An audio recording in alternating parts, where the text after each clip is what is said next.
minute. Who are you? What's going on, everybody? Welcome back. Well, we told you we would be here with our review of UFC 255. Again, I'm Evan Money, and I'm joined by JC the Blind Jedi. Hey, everybody. So this card was phenomenal, and a lot of great fights were here. We're only gonna go over the main card, but one highlight that I have to talk about real quick on the prelims was the simple fact that again, Joaquin Buckley had another highlight knockout. So just go look up Joaquin Buckley and you'll see again why this kid is just on the fast track to stardom. And why another person who walked in off during a pandemic when there's a shortage of fighters and took advantage of what he's got, and man, he is knocking down doors. Yeah, he destroyed the Beverly Hills Ninja, and we're not talking about Chris Farley, rest his soul. But yeah, so let's get into this main card, and we'll take it away with the very first fight. Yeah. All right. Okay, so we just got done with Paul Craig versus Mauricio Shogun Hua, and unlike their first fight, this one had to finish. It was really actually it really wasn't any contest. No. Paul Craig went out there, did what he needed to do. He put him down. He grappled with him. It's not like Shogun didn't have some good hits. He had a couple of good hits in this and really popped his head back, but Craig knew exactly what he was doing. He changed levels. He got him on the ground several times, 3 or 4 takedowns in this matchup alone, before he finally flattened Shogun out on his stomach, and the referee started calling for it. You could hear him saying, "Come on, Shogun, get out of there." He didn't. Tapped out, tapped to punches. So, no, good win for Paul Craig. Definitely a good decisive victory here, showing that the ground game that he has, it's probably one of the best in the division. So yeah, you know, for Shogun, I think this is probably a good fight to maybe bow out on, and I don't think he'll want to leave on a loss, but I don't really see much of what else he could have, you know, in store. And for Paul Craig, I mean, you didn't beat anybody that was really worth, like, you know, moving up a bunch in rank. You know, maybe he gets another person within the top 15 in that 11 to 15 spot, and if he wins that one, maybe he moves up into the top 10. Maybe he moves up for a top 10 fight. But this was a decent fight, but it was on a guy that was definitely not. It was definitely not an A opponent. This was definitely a smaller opponent than what he needed in order to advance his career. Yeah. This was a nice little place setter match. And it's actually only his second win by knockout, so kind of a surprise for him. But you know, very good use of getting his ground game to get the victory for him. But yeah, I don't see a top 10 guy coming his way. So on to the next one. Okay, and so the next fight was Caitlyn Chookagian versus Cynthia Calvillo. Yeah, so both of us were wrong on this one. It's Caitlyn Chookagian taking this one. Not really much to talk about on this fight. It was a unanimous decision. Yeah. Yeah, 30-27 on all the cards. Maybe a half a dozen strikes that stood out that were mostly by Calvillo. But regardless, Caitlyn kept her at bay. She was the taller fighter. She obviously had the range, and she had the distance, and she used that advantage. Cynthia Calvillo looked great, but she was way undersized.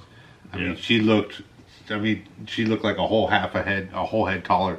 Smaller. You could tell that Caitlyn definitely has been in a higher weight class than flyweight, and the size difference definitely played a huge factor in it. Although Calvillo had a good couple of strikes that actually landed.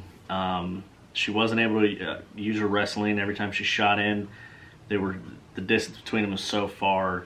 Chookagian was able to stuff it easily with no problem. Yeah, I mean, it was a very lackluster performance. Unfortunately, due to the lack of competition in the division, though, right now at the top, Chookagian's probably going to go for the title again. And, you know, which is kind of sad, but, you know, I think for Calvillo, I think the best to do here is, I mean, she didn't lose horribly. I mean, she did lose by unanimous decision.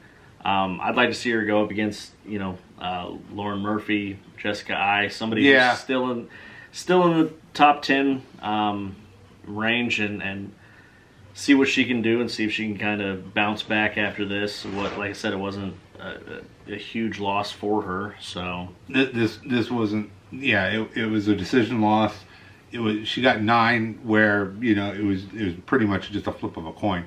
You know, but yeah, Caitlyn, great. We're gonna probably see her sometime next year fighting for the belt again. And as far as Cynthia Calvillo goes, yeah, this wasn't anything that set her back down that hard. No. So on to the next fight. All right, so we just got Tim Means and Mike Perry. Wow. This was not exactly what we thought. First of all, thanks to Mike Perry for coming out and being the absolute entertainer that he was. Yeah. First of all, he comes out to the wrong song. Yeah, came out to the wrong song, but he embraced it, and he even got into the octagon and started singing to Tim Means, which was extremely funny. I mean, literally, he was karaokeing in the corner, and the camera was just laughing. The camera was just having a great old time with it. But then the fight started, and wow, was this a fight? No, absolutely. It was a great fight. Perry, let's get one thing right. Perry did come in overweight. Way overweight. And then he dapped on the scale, which... Yeah.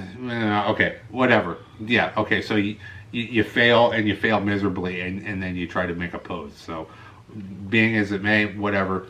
But as far as the fight went, this was an exciting fight. It went all 3 rounds, and the first round was definitely Perez. No, absolutely. Perry showed something that a lot of people weren't expecting out of him.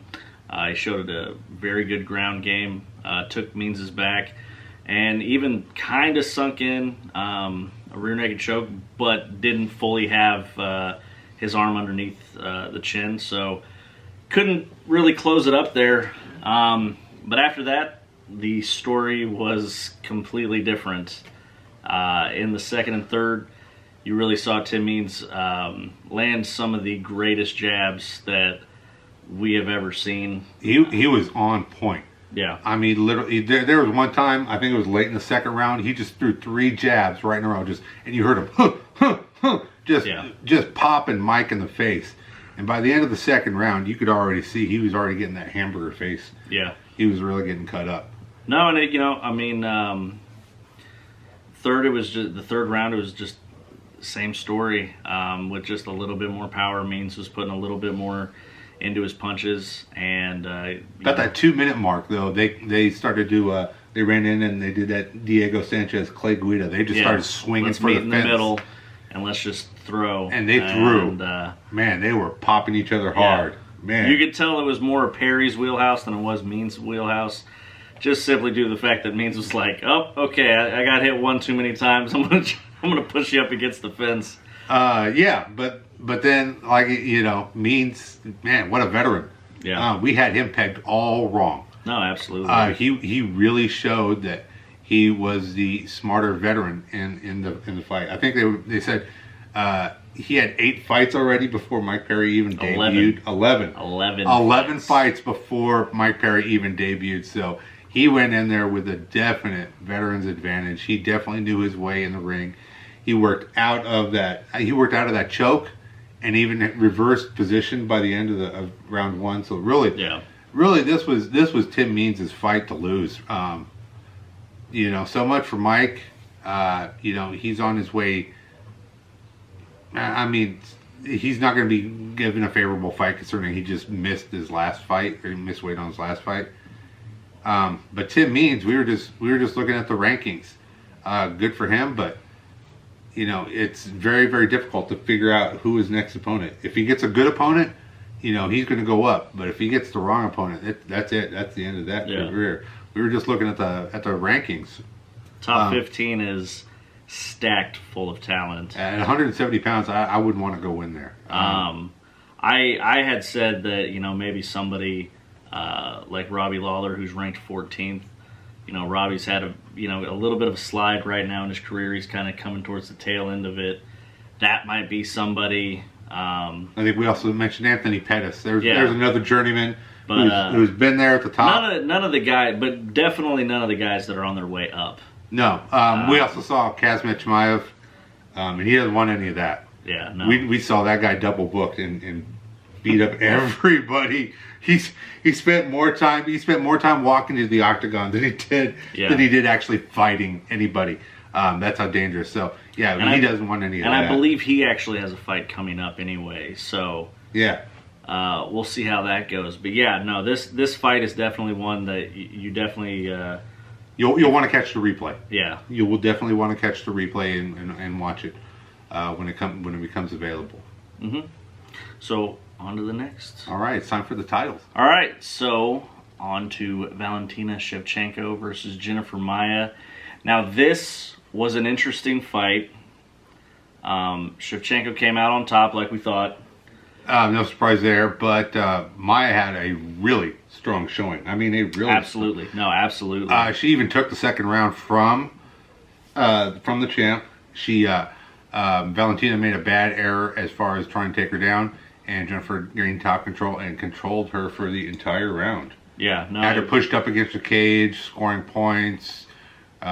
Really getting that dirty grappling in there, and did a wonderful job. But then Valentina came back and just put it on her. Yeah, showed true champion grit in there, and Valentina actually showed something that a lot of people haven't seen out of her before, which was her ground game. Ironically, her sister showed the same thing earlier in the night. Yeah, and they both got a victory. So. Very interesting, but no, I mean it was a crazy fight, kind of almost like you got the blueprint now of how you might be able to beat Valentina. It wasn't that you really saw any real kinks in the armor. There was just a successful part of the game plan that was executed and seemed to work. Now when Jennifer Maia wanted to, she could put Valentina in a clinch. She could really pose some problems for her. But Valentina knew what to do. She was winning the striking exchanges, and she was throwing her down. She was 5 for 5. I saw going into the fifth. It was 5 for 5. 5 for 5 on takedowns, and then in the fifth round, she just started putting it on her. So congratulations to Valentina. Great, you got Caitlyn Chookagian waiting in the wings. Yay. And you know what? I mean, even to that point, I still think that the UFC should look at a super fight.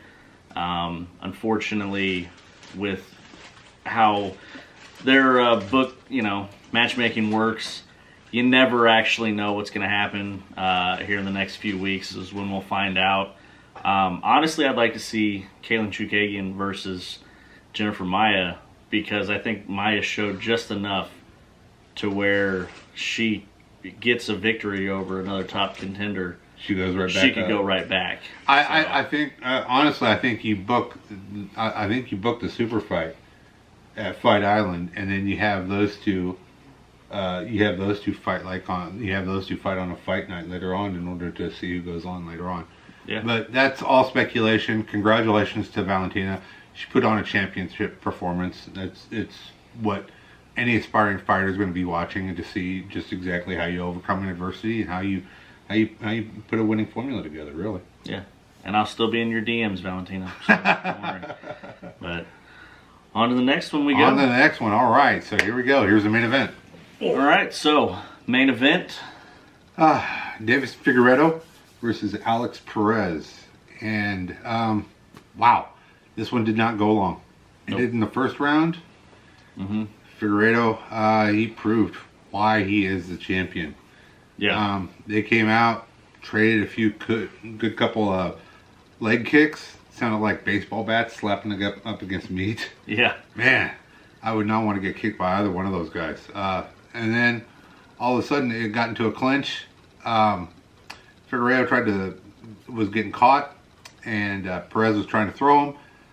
He ended up, it was a nice little scuffle. Figueiredo tried to back trip him, got caught, landed on his back, and all of a sudden Perez had him, and next thing you know, Figueiredo spins out of it and puts him into an arm-in guillotine. Yeah, deep too. I mean, it was super deep. The second that the action happened, and you thought, Perez has got his back, not even close. I mean, within the blink of an eye, Figueiredo was able to spin around and sink in the guillotine so quick. You know I picked Perez to win this. Perez didn't do what I thought he was going to do, which was try and kind of weather the storm a little bit. And yeah, I mean, it kind of seemed like bright lights were a little bit too bright for him. Yeah, I was wrong on this one too. I thought he was going to be able to implement a game plan. Yeah. I thought he was going to be a lot smarter. I thought he was going to have a lot smarter game plan than this, but he went out there and tried to go tit for tat, and it was not the smart thing to do. No, obviously, this was not Perez's night at all. No. Great job to Davison. That's what you look for in a dominant champion, man. He finished him off fast. Oh yeah. You know, from here, Davison's probably going to be looking at Brandon Moreno. You know, we had briefly talked about that on the predictions video, and you know, Moreno did come out. Reval suffered a dislocated shoulder. Yeah, so it's not going to be that bad of a setback. I mean, an injury during a loss. Dana, you already said Dana didn't. Yeah, Dana tweeted and said that basically it wasn't really going to affect his ranking.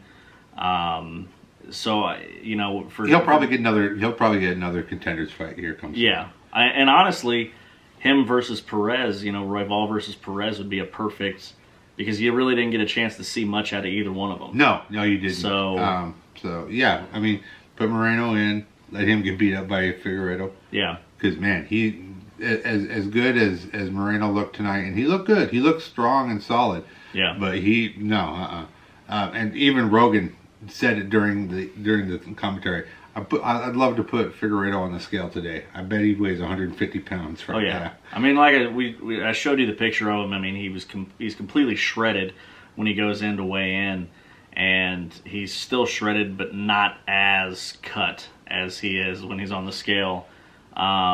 He's totally dehydrated when he gets on the scale. There were also talks of maybe Cody Garbrandt coming down in weight if Cody can make the weight. I'm not a big fan of that. You know, we saw what happened with TJ Dillashaw against Henry Cejudo. I'd love for Henry Cejudo to come back and get his ass whooped by Figueiredo. I can't stand that stupid little idiot going like, oh my God, I would slap that guy in a heartbeat. The second Henry Cejudo, I would slap you. And then I'd go like this because you're not going to do anything, and I'd just keep you away because you're like 4'2". And I'm half Mexican, so I'm short too. So anyway, it doesn't matter. Henry Cejudo shouldn't even be part of this conversation because he wants no part of Figueiredo at this point. He wants nothing. He wants nothing to do. As far as Figueiredo goes, yeah, he definitely needs Moreno. Maybe another fight or two really before they start talking like a 35-pound super fight or something like that. And as far as who is the next contender, Moreno, Garbrandt maybe, but I'm just still not all sold on Garbrandt. He had that one great knockout at the beginning of the pandemic, and that was it. Yeah, but no, I mean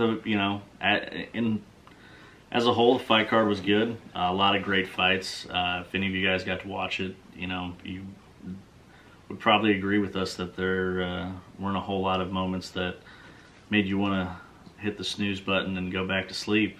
What did you think of the card as a whole? Well, other than going 2 and 3, but that's okay. You went 1 and 4, I guess. Yeah. But other than that, the pay-per-view was actually exciting. Nothing against, nothing against. No, wait, Price won, didn't he? Yeah, I believe so. Okay, so I went 3 and 2, and you went 2 and 3. Yeah. Okay, so that's not so bad. Not so bad. Other than that, though, You know, the fights were exciting. The prelim fights were really good. There were a lot of good prelim fights. If you get a chance to see those on ESPN Plus or on the replays, those are great to watch. The main card, there was a lot of good exhibition fight. Yeah, there was a lot of good things to watch. If you're not, if you want to see something more than just the knockouts and just if you want to see how strategy is implemented, tonight was a good night to see it. Tim Means did a really good job. The title fights, Valentina versus Jennifer Maia.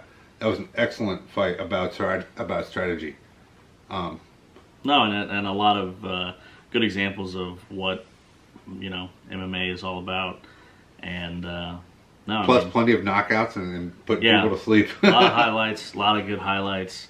So, you know, the next thing that the UFC has coming up is Curtis Blades versus Derek Lewis, which Derek Lewis is always entertaining. This is definitely for a #1 contender match. Both guys are, you know, definitely ready for a title shot. This is the heavyweight division too, so this is always an exciting division.